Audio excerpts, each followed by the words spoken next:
All right, everybody. We apologize. We should have never played the Lita Ford video. That got us in trouble tonight. Okay, here we go. Yes, Elizabeth, thank you for helping us share. We're back. We had to just completely restart the stream because Facebook pulled it down because we played Lita's video. Although I still have it up, though they didn't take it all the way down, right? And so we need to make sure we download that as quickly as possible, or they'll. Well, yeah, I'll tell you more about that after. We'll be fine. It's just the episode will probably be broken up into 2 pieces now, so that's okay. I don't think we lost it until just a few minutes ago. So good news is we've got comments going. I am going to. Can you fill some time for me? I gotta share this real quick. So we're just talking with Marc from Led Zeppelin, and we're just discussing the differences between tribute bands and then covers and things like that. And then my question was, how much of a challenge is it that you have to learn their personalities. You have to learn the way they stand, the way they turn their heads. They may do something with their mouth or something, or it's got to be challenging. There's probably lots of video, time that you have to study. It's like, okay, I got to be like this guy, and he does this a lot. So I got to learn how to do that. And you basically have to learn kind of some habits. That's correct. Yeah, absolutely. The mannerisms. As a matter of fact, this is kind of funny. You mentioned a couple weeks ago, because I watched this stream, wouldn't it be cool, can he talk like John Bonham? And I found a video. John was only interviewed 3 times that I know of. Uh-huh. And I can't really do an English accent, so I'm going to really embarrass myself here. But there was an interview where they had just won the Melody Maker Awards or whatever, and they had Robert Plant and John Bonham on. And the interviewer tried to trip the guy up. He tried to trip them both up. And he said, well, the Beatles have been around for 8 years. Will you guys be inventive enough to last 8 years? And the other thing is about being able to whistle and hum the tunes. I don't think I can hum any of your stuff. And John said, and I'm going to try to imitate his voice here, because what he said was, well, that's just it. It's changing, though. It's changing, and the awards have changed because the kids have changed, for a start. And so is the music changing, and there's already a single out of Whole Lot of Love, with an orchestra playing, which is quite interesting, where the flute does what the lead vocal would do. And the guy says, well, so then, what you're saying is your fans don't need to be able to hum the tune. You're much more sophisticated than my generation. No, not in that sense. No, it's these days. The public, we say the kids, because there's all sorts of people at concerts. It's these days. It's not what you are, it's what you're playing. Now, John had a rather nasal voice. Pretty good, man. Thank you. I just started working on it. Can you just keep doing the interview like that? That was kind of cool. I suppose I probably could. No, you don't. It's okay. That was great, though. But John's mannerisms and his playing, the little nuances, but also with the look. When we first started Led Zeppelin, I was a rail. I mean, I didn't have an ounce of fat on me at all. I was skin and bones, and they were like, yeah, you play good, but man, you got to pork up a little bit. Bonzo got heavy, you got to eat a sandwich, And then that was when I was 33. No, yeah, and 32, which is how old John lived to be, interestingly enough. Wow. Yeah, I know, kind of. Damn. Anyway, but so far I've surpassed him. We made it. I definitely put on some weight for the role. I'd like to say I put it on for the role. No, I turned 40. Right. You know how actors, they gotta, have a certain physique for their role. So right. Definitely. So the mannerisms. It's interesting too, because I'm half British and Irish by heritage. Are you really? Right? Yeah, Nelson. Anything with son at the end is Celtic in origin. I didn't know that. Yeah, it's weird. But fascinating. And so, I actually know a guy over in the UK. I know a few people in the UK, and one of them was a drummer in Birmingham who knew John personally, and said that, the fleur-de-lis steak and kidney pies were a personal favorite of John's. So what do? I go to the White Lion and order a steak and kidney pie because I want to, experience kind of what he experienced. Oh, sure. And now when it comes to the art of the impersonation, I don't play as well as John. Nobody ever will, and no matter how hard I try. But that's what I love about it. Well, sure. Now, trying. is Led Zeppelin, is it like your favorite band, or is Oh, it, yeah. was it someone else's idea that created, like, wanted to start this? Actually, it was the idea of Scott Wright, Tim Moore, and our original bass player Brian Henderson, who was with us for 14 years. And now Scott's done some other tributes as well, like the Alice Cooper thing with Yeah. That's right. Yeah, with Triple J, Yeah, rest yeah. in peace, Right. great No man. doubt. absolutely. Yeah, they had tried. I had heard, and that was that night at the Cimarron. Jay Brown said, no, they tried to put together something last year, but they could never find the right drummer. And I'm like, ding, I thought, well, hey, I've been playing this music all, since I was a little kid, or trying to anyway. Right. And I thought, oh, this will be really easy. Well, actually, I learned a lot. Yeah, sure. I learned a lot, and I've developed it. It was interesting, though, when I first met Tim, I said, hey, I understand you're trying to put a Zeppelin together, a Zeppelin tribute. And he said, no, we already have a bass player. We don't need a bass player. And I said, well, I'm a drummer, too. And he goes, no, you're not. You're a bass player. And I said, no, I'm a drummer, too. Actually, I'm a drummer first. I play bass as my second instrument. Huh. And it dawned on me that a lot of people thought of me as a bass player and not as a drummer. Wow, that's Because cool. I played bass, Right. picked up bass at TU as a second instrument, and played in a lot of cover bands, dance bands, party bands, that sort of thing. Yeah, you and did. loved playing bass, but drums are my first love. Cool. But I love them both, and I'm convinced that playing one helps me with the other. And it's probably helpful to know both instruments, since you were the rhythm section, that you can probably relate a little more with the bass player because you guys got to going to be in the pocket. It's all this Right. stuff. Come Look here, at this. buddy. This is just kind of how the night's going. Got a kitty right cat. here.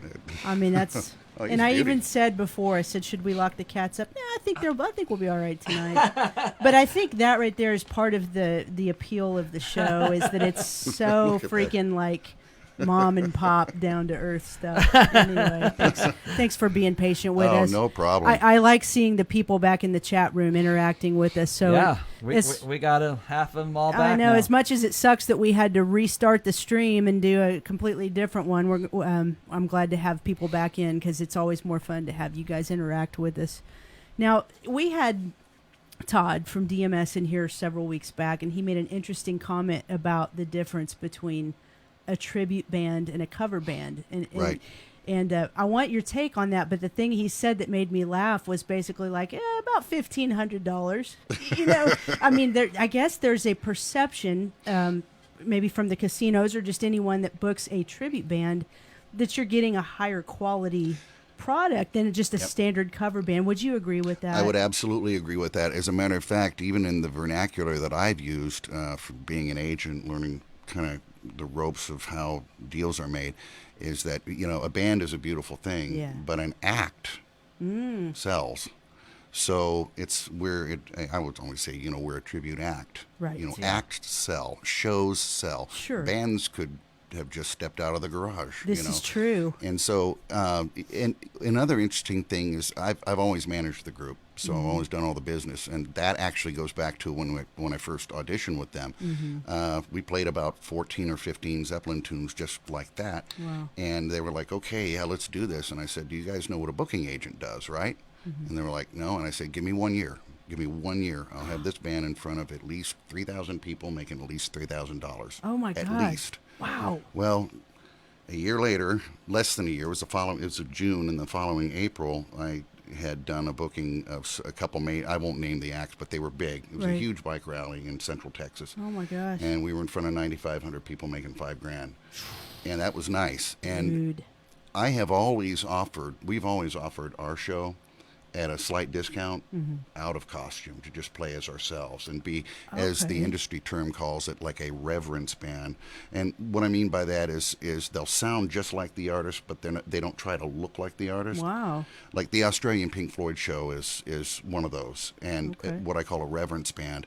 and they're exquisite, That's by the way. interesting, man. Another great tribute out of Russia and Ukraine is Leonid and Friends, and they do a tribute to like the old Chicago with the horns and everything, and they are unbelievable. They are just Really? absolutely just world-class exquisite. So you're saying you guys will do the show not in costume? Do you still call it Let's Zeppelin? Yeah, we because it's the music of Zeppelin, but Okay. we've always offered the show out of costume. Nobody has ever taken us They up want on the that. real deal. They would rather spend the money and get the full shebang. And really, technically, we are, so to speak, actors in a sense. Yeah. Okay. So we're more than musical performers or musicians, but we become actors by default because we go into costume and into Okay. character and represent, the actors they once were. Right. Led Zeppelin as they once were. We've had people over the years from wherever we played, if it was South Padre Island or Rushville, Illinois, or anywhere we've ever played between, be it a fair, festival, bike rally, or bike rally is always good market for us.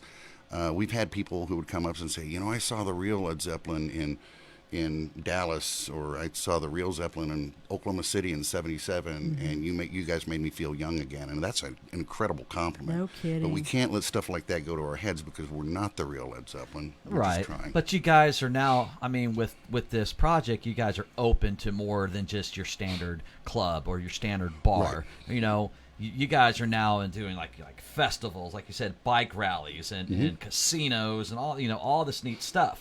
So, it's got to be exciting to know that you're not just getting up on a Saturday and you say, oh shit, I have to play the blah blah blah bar. You're actually get to go travel, a little distance and get to play these bike rallies, and there's always way many people, and then of course you get, like she said, you get paid a lot more money. So that's got to be way more exciting than just your standard, bar band. It is very exciting, and people have asked us, well, do you guys get nervous in front of a big crowd? No. The bigger the crowd, the more energized Right, we I become. agree with absolutely. that. And the More better you motivated. play, Yeah. it seems Yeah, like. it pulls the best out of you. We did the Palladium Ballroom at Gillies for this event, and they brought us in and an AC/DC tribute out of Nashville called Hell's Bells. And we did it, and probably 3,000 or 4,000 people in that, and the energy that just came back up from that audience was just enough to put you over the top, and it's a beautiful thing. So Wow. when you put that costume on, do you kind of feel yourself sort of transforming? It's got to be different. Yeah, I concentrate on it, and we don't. I mean, unlike the real John Bonham, anymore I don't drink when I play, just because I have to stay sharp. I have to keep my edge, and if I don't, then I'm sacrificing, Right, my right. efforts, and I'm not doing the audience any favors. So, John notoriously drank when he played, but he drank a lot, and he drank to cope from being away from his family. And so for me, my wife and I, we don't have any children, and she's not a concert goer, by the way. Really? It's the loudness. She Sure. doesn't even listen to music loud. I mean, Yeah. and I think given that my hearing is, it's perfect until you get to 5 kilohertz to 8 kilohertz. It's a huge dip. Whoop, Is that right? I wear hearing aids. Do And you it's really? cymbals and, playing music. Take care of your hearing, whatever you do. No kidding. Because once it goes, my audiologists explain, and I know I'm going off on a tangent, That's and I don't okay. mean to, but the cilia in your ear that pick up sound waves and process them, it's kind of like blades of grass on a lawn. So if you walk a path to your car enough, you're going to wear it down to dirt, right? That's pretty much the exact same concept of what Yeah. happens.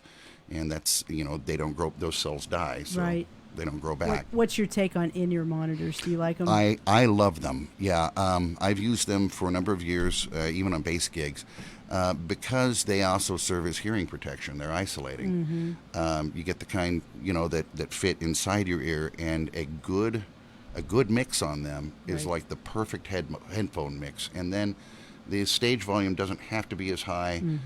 You can protect everybody else's hearing too. You can, give the guy out front running sound a little bit to work with, a little bit of breathing room. Right. But they're very good if they're done right. Sure. I know some people, they want to hear their cabinet, Yeah. or they want to hear wedges. But what I like about in-ears is that wedges are big and bulky, and you have to have power amps, and you have to have extra cabling. Whereas in-ears, they roll up in a little case, and you put them in your pocket. And pretty convenient. Yeah, very convenient. I'm a big fan of in-ears. I am trying to warm up to them. I mean, I've worn them for 5-6 years now. Have you seen the remake of Stars Born? I don't know if you've seen that or not. Oh, no, I haven't got that one yet. There's a scene in there where the main male character, he's very resistant to in-ear monitors. And every time that scene comes on, I'm like, yeah, you tell him. Because for me, I'm just old school. I like the ambience, the big feel of the room. It just adds to the power. Right. And now my drummer Jeff did turn me on to some in-ears that actually let some of that ambient sound in, and I finally broke down and bought a pair. Mm-hmm. And I'm letting our new drummer that's coming on board actually use them right now. But God, I can't wait to get them back because they really do make a difference. I love ambience. I just have to have it. And there's nothing wrong with that. Sure. And that's one of the beautiful things about, and this actually goes we can talk about it broadly, in the world of art, be it whatever medium, if it's music you're playing or you're painting with oils or, profanity like in A Christmas Story, he was talking about his dad, there's really no such thing as a wrong answer in creative art. But then there's also performance art and interpretative art, and that's where tribute bands kind of fall in. Okay. So, we've been told, people are like, well, why don't you write your own music? Actually, we've all been involved in original projects before. Mm-hmm. We've all done. I can't sit down and write a song on my own, but I can co-write, and I have. Yeah. And so, but no, this is something we do because we love to do it. And people, as long as people are coming to see us and still hiring us, then we'll keep on. Absolutely. I'm going to get into some of this questions in the chat room. We have actually a few questions in here.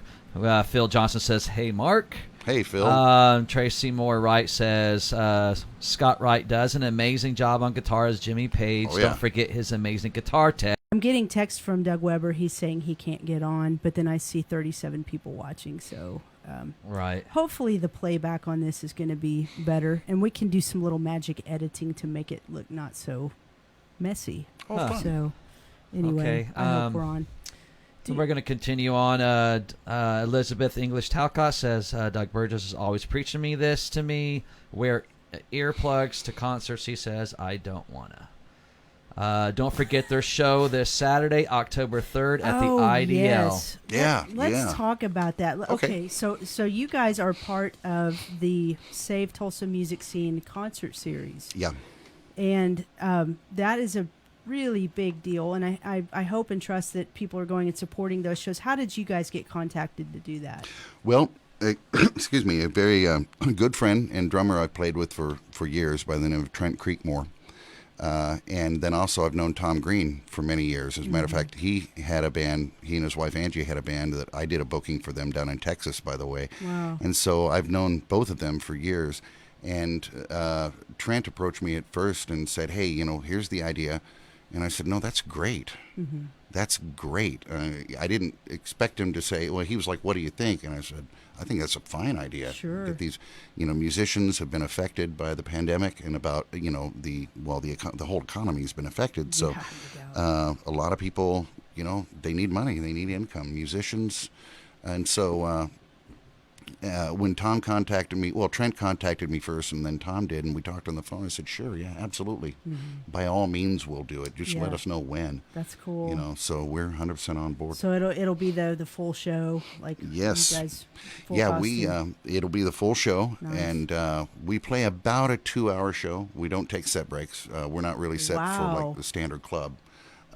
Ooh, 2 hours with no breaks. How tough is that? 2 hours with no breaks. Well, actually, for this show, we've decided to throw in a couple of acoustic. What Zeppelin did, like "That's the Way" and "Going to California" and stuff like that. Probably going to be sometime near or after the drum solo, because after the drum solo, it's like, okay, a little worn out. Yeah, that gives me a chance to rest a couple songs. Sure. I think, just catch my breath again. Sure, that makes sense. We were asked to ask about the new songs that are added to the show. Okay, yeah. I mentioned that "That's the Way." I'm sorry. And "Going to California," and we'd done this before, but hey, what can I do? Is coming back, and I think in the history of this is the longest running band I've ever been involved Really? in by a long shot. Yeah, I mean, since 2004, really, 16 years now we've been at it. That's a while. And we've worked up probably a little over half of everything Zeppelin ever put on an album. Goodness.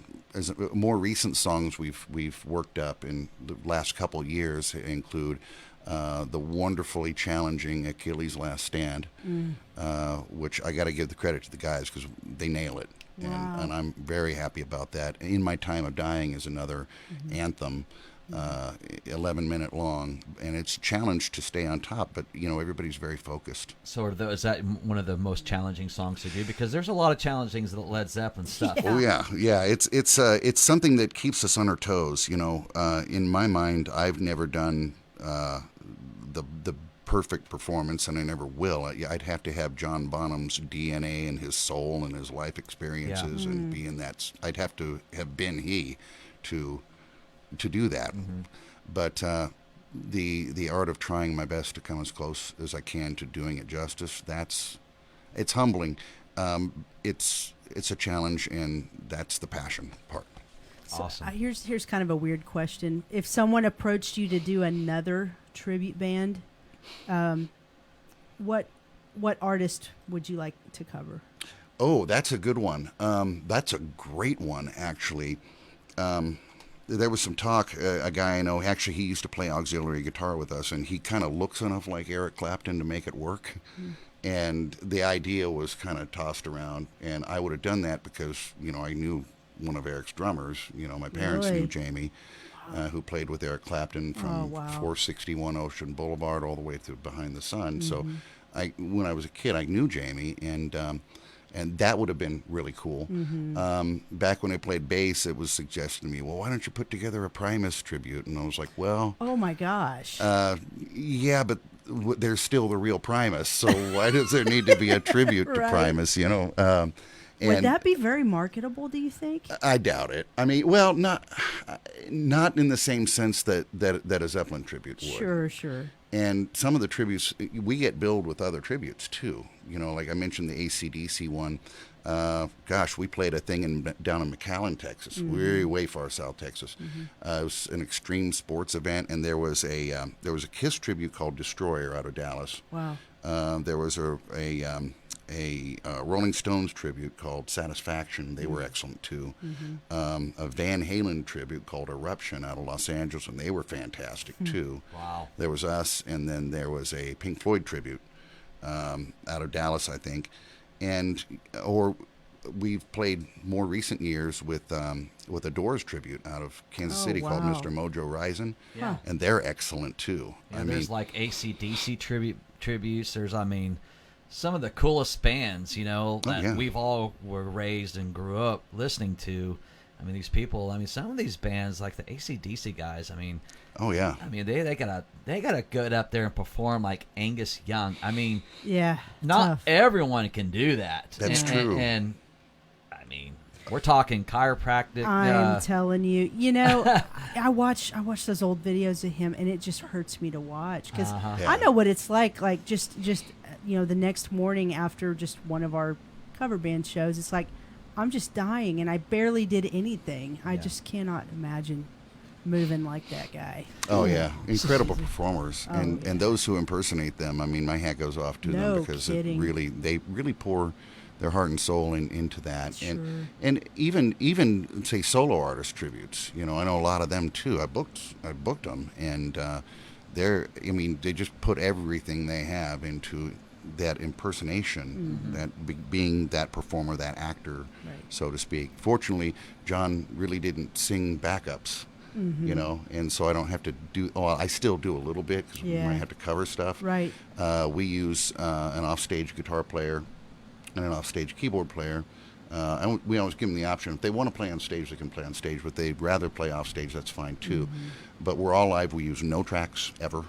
Wow. We've never used any tracks. We're 100% live, and because it stays organic that way. Right. And but we use the auxiliary performers to cover like rhythm parts, and so that we can maintain fidelity to the album cuts that we Sure. do. We do a few live versions too Okay. that are fun. So Tom McPherson says, have you ever totaled up the hours you have spent studying bottom and perfecting your technique? Tom, I have to answer that. No, I don't know that I could imagine.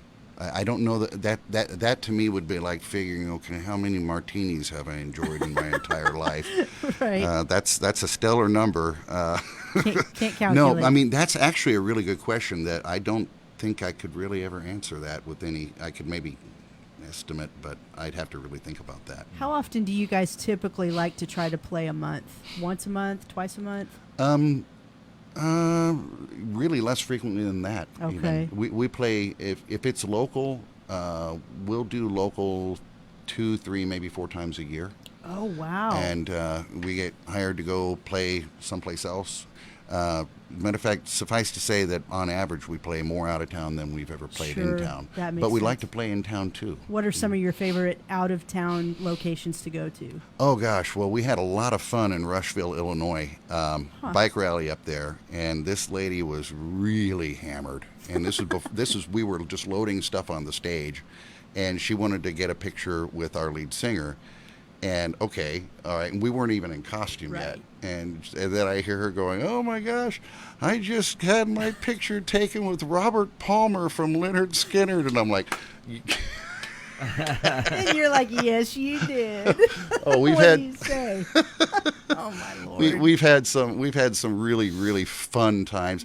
I'd say Texas is always fun. Texas. Yeah, we've always had a great time playing in Texas wherever we played. We had Somerville or McAllen, South Padre, Dallas, Tyler.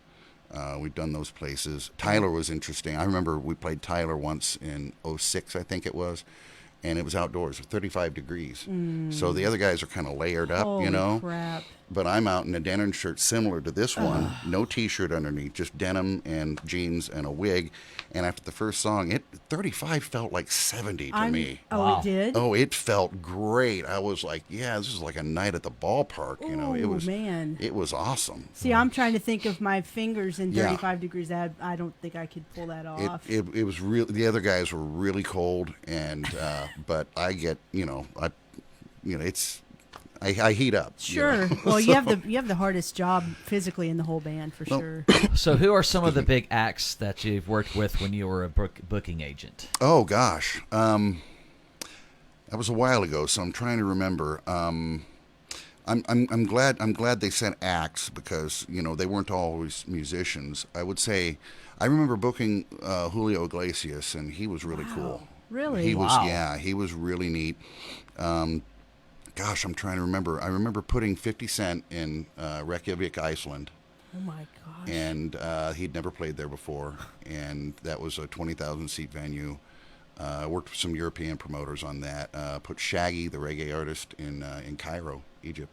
Jeez Louise. But those are the ones that I can remember. I remember also working with the Tater, Ron White. I went to Portland to do a birthday party.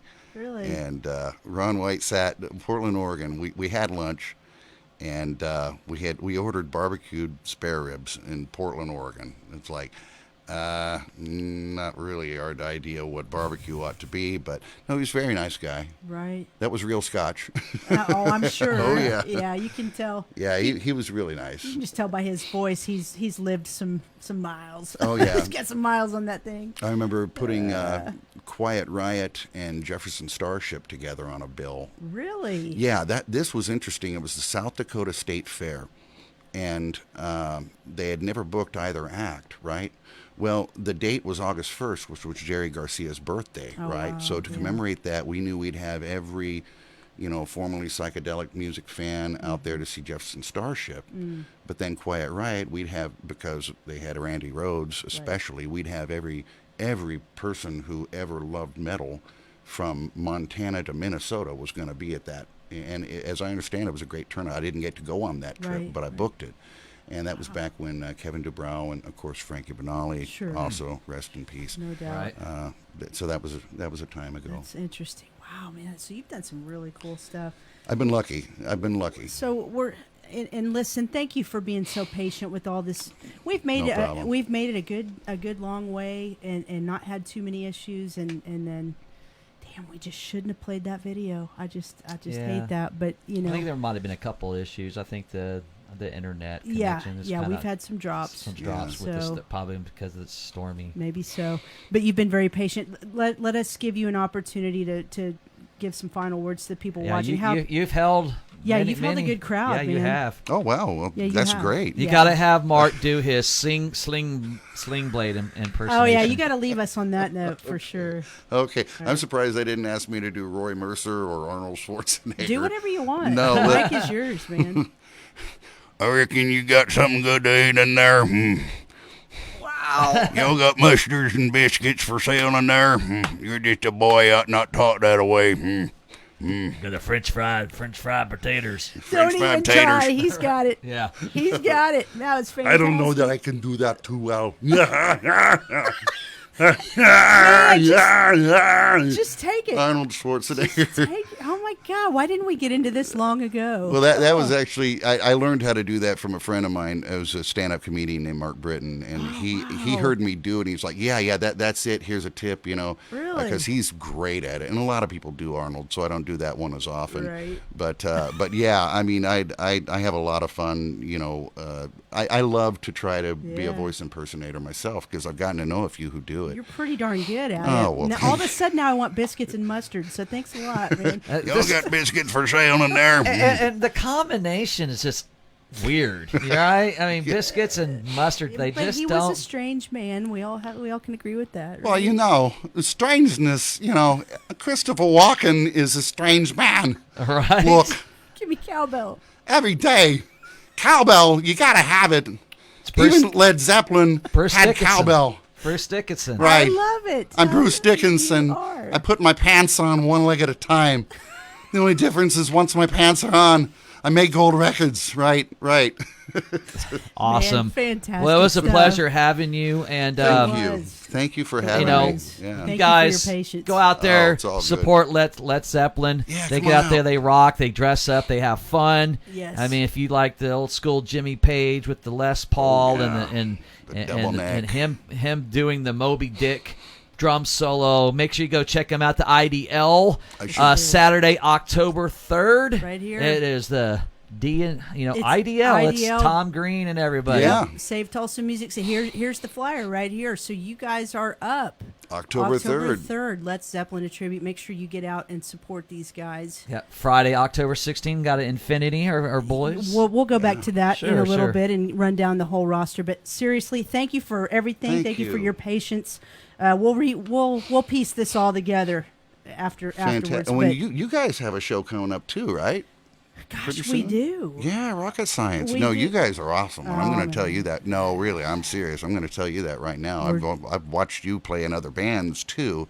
And yeah, go see Rocket Science. Thanks, you get a man. chance, get out there and see. I should also say IDL is 18 up. It is. It's yes. 18 and over. It's Yes, not 21. yes. It's 18. Uh, so. Daniel Donk, we are Rocket Science is playing, I think, next weekend. Well, yeah, this one coming up, we're at Lenny's, and then we're going to talk about a cool show that we're doing at IDL here in a little bit.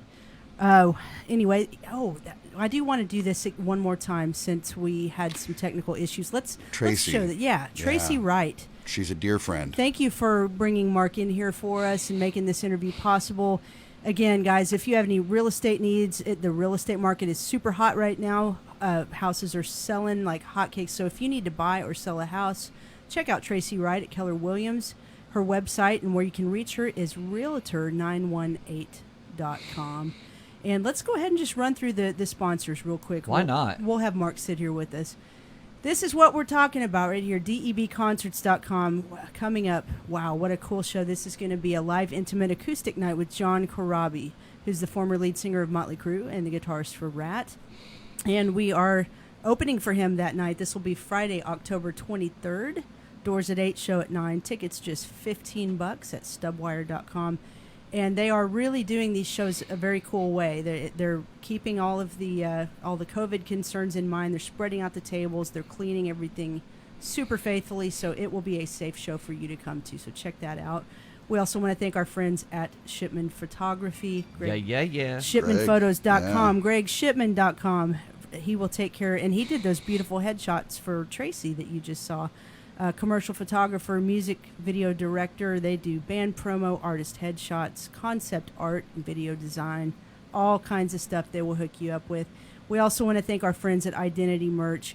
Guys, they are doing some cool stuff for us. They've put up an online store on our Facebook page. You can go get a Tulsa Music Stream t-shirt, long sleeve or short, and a hoodie if you hit the Shop Now button on our Tulsa Music Stream page. We appreciate Identity Merch and their involvement with this show, and they're also helping with some upcoming interviews. And again, let's show this flyer one more time. Save Tulsa Music Scene presents. And we've got, I guess the Plumbers played last night. We've got Let's Zeppelin, a tribute coming up on Saturday, October 3rd. BC and the Big Rig, Infinity, Stonecutters in Reverse Reaction, Jamie and the Hoopla with Weston Horn Acoustic. Cool. And that is going to be a good deal. And they're actually continuing those shows into November. So we'll be talking about the November shows real soon. So we are going to get out of here. I'm concerned because we're going to play another video, and we'll see how this goes. Let's tell people about this a little bit. So like we told you guys, we got contacted after our Phil Lewis interview. We got contacted by Stevie Rochelle. Rachel, isn't it? Rachel? Is it Rochelle or I Rachel? have no I mean, clue. think about glam rockers. They got to have the chick name, so it's probably Stevie Rachel. Okay, let's go with that. From Maybe it's Rochelle. He used to sing for a band called Tough, and he contacted us after he saw the Phil Lewis interview, and they shared it. He's the CEO of Metal Sludge, which is a big online source for music news. So he contacted us about the interview, and we got excited. We were like, "Hey, man, you want to come on so we can interview you?" And he said, "Well, maybe not me right now, but do you want to talk to one of my artists?" So he told us about an artist he has called named Early Ray. That's the name of the band. And the guy that sings for Early Ray was good friends with Janie Lane from Warrant. And he has done a country version that's a spin on Cherry Pie, but it's called Apple Pie. And the cool thing about this video, I mean, there's some legit guys in this band, like the drummer from Hootie and the Blowfish is in this band, bass player from the Indigo Girls. So these guys are legit, and they've done this cool version of Cherry Pie, but they put their own spin on it. It's called Apple Pie. And Bobby Brown, y'all remember Bobby Brown? Bobby Brown. Janie Lane's former girlfriend, and she was in the Cherry Pie video. She's actually in this video, and let me tell you what, she has aged very well. She's looking pretty good. So we're going to attempt to play this video. Hopefully Facebook will be nice on this one. We'll see. We're going to get out of here. We again thank Marc Nelson. We thank Lita Ford. Thanks to all of our sponsors, our donors for helping us out. Yeah. How was it to be on a show with Lita Ford? I mean, I'll that's tell you, pretty cool. I thought it was going to be an incredibly tough act to follow because, she's Lita Ford, and I was listening to the stream on my way to the studio here. Oh, yeah. And, she's delightful. She really is. She was great. Incredible. Just really. She was great. I mean, you just never, with the national artists, like everybody local we've met has been super nice. Mm-hmm. National artists, you don't know them. You're hoping you're catching them on a good day. I think we caught her on a good day. It was a good talk. Well, and that's an interesting point you made about a good day, because one of the things that I learned early on as an agent when you're going out repping stuff is that, anybody can be having a bad day. It's true. And, somebody I've heard, there's a really nice guy and he was a real jerk or whatever. Well, maybe he was just having a bad day. It's possible. I mean, you got to just kind of give people grace because they go through a lot of pressure, especially on a national level.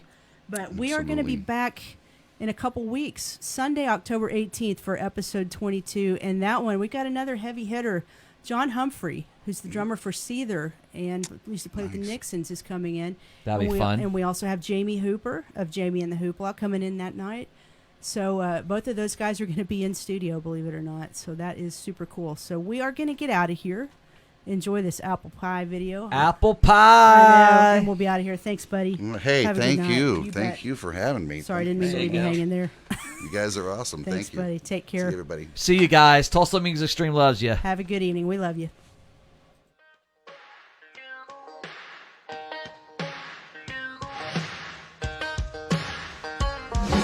She's my apple pie, cool drink of water, sweet moonshine. Tastes so good, make a grown man cry. Sweet apple pie.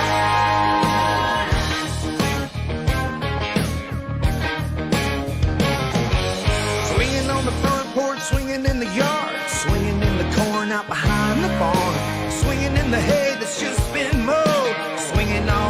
till the cows come home.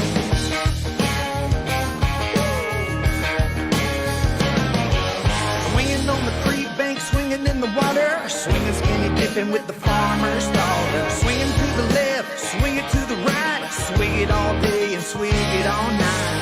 I scream, you scream, they all scream for her. Don't even try, cause you can't ignore her. She's my apple pie, cool drink of water, sweet moonshine. Tastes so good, make a grown man cry. Sweet apple pie. She's my apple pie, put a smile on your face, 10 miles wide. Looks so good, bring a tear to your eye. Sweet apple pie. Swinging to the banjo, swinging to the drum, swinging to the bass in the bed of my truck. Got me money for a tank of gas, nothing where we're going, but we're going real fast. I scream, you scream, they all scream for her. Don't even try, cause you can't ignore her. She's my apple pie, cool drink of water, sweet moonshine. Tastes so good, make a grown man cry. Sweet apple pie. She's my apple pie, put a smile on your face, 10 miles wide. Looks so good, bring a tear to your eye. Sweet apple pie.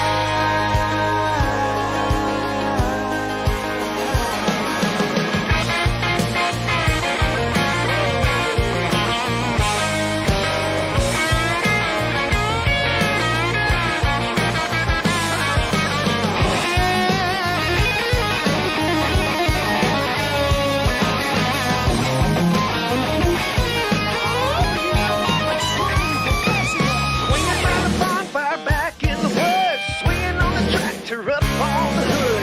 Sun coming up, we don't care. Cowboy shining, we love to share. She's my apple pie, cool drink of water, sweet moonshine. Tastes so good, make a grown man cry. Sweet apple pie. Oh yeah. She's my apple pie, put a smile on your face, 10 miles wide. Looks so good, bring a tear to your eye. Sweet apple pie. Sweet apple pie. Yeah.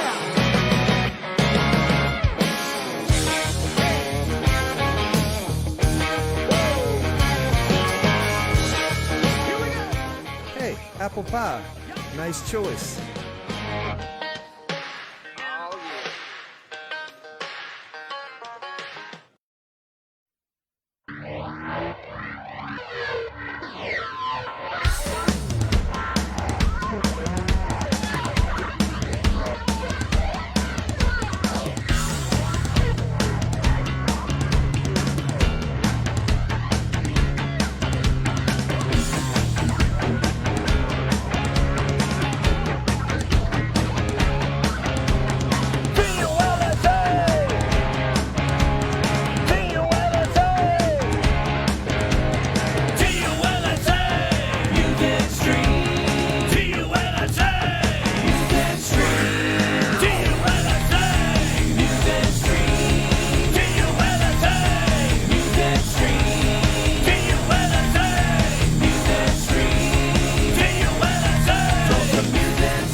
Day.